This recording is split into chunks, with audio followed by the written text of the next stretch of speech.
All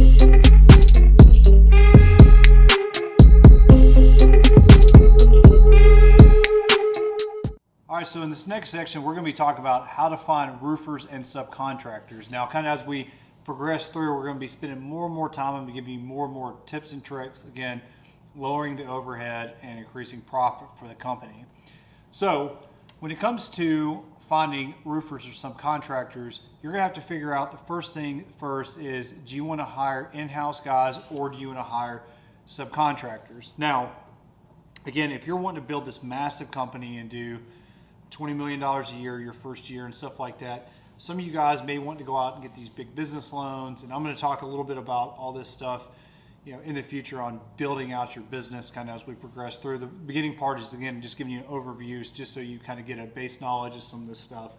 But guys, if you are wanting to build a company where you're going to have low overhead and high profits, I highly, highly, highly recommend just using subcontractors and not hiring your own roofing contractors. What's going to happen is if you want to put guys on what's called W-2, okay, which means they have a time and place they have to go to work, they're on regular payroll, they have a uniform they have to wear every day, all those things means they're a W-2. If they have a time and place to report, they have weekly hours, like 40 hours a week.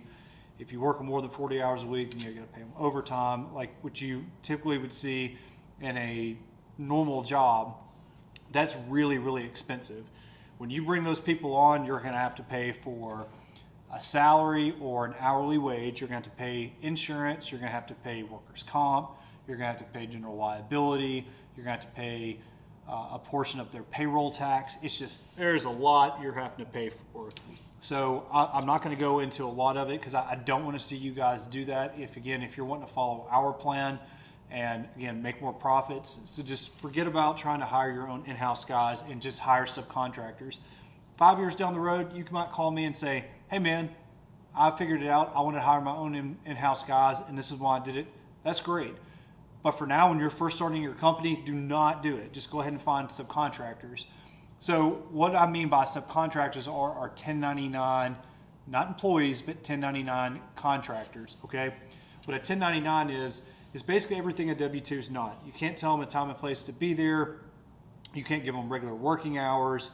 You're not going to cover their insurance and their workers' comp. You're not going to pay for their insurance, their medical insurance.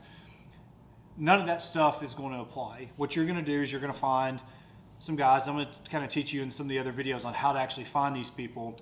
But what you're going to be doing is looking for a foreman, and he's going to have a crew of guys who works for him, or a crew.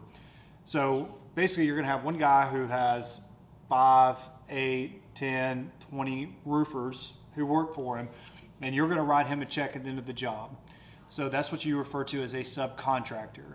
Okay, now that you're a subcontractor, and I was talking to you about this a little bit earlier, about having their own workers' comp and general liability. We're going to get that into some of the videos here in a second. But the big difference, and again, is I want you to understand the difference between W-2 and 1099. W-2, again, guys are going to work directly for you, hourly wage or a salary. You're going to cover all their benefits and stuff. Guys, it's so expensive versus you just finding some really good crews to do jobs for you when you win them.